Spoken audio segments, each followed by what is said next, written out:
এগুলো বিদেশি মাল এখন বাংলাদেশি কথা বলে।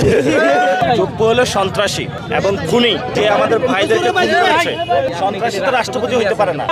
রাষ্ট্রপতির পোস্টকে সম্মান করি, কিন্তু রাষ্ট্রপতি যিনি উনি কিন্তু সন্ত্রাসী। আজকে মুসল্লিরা প্রতিবাদ করেছে, যত দ্রুত সম্ভব তাকে অভিশংসনের মাধ্যমে তাকে পদত্যাগ করাতে হবে। আদারওয়াইজ যদি এটা পার্লামেন্টারি সিস্টেমে না হয়, হয়তো অন্য হতে হবে। আর 5 তারিখে বলা হয়ে থাকে, কেন হলো চুপ্পুর কাছে 5 তারিখের পরে শপথ নেওয়া হয়েছে?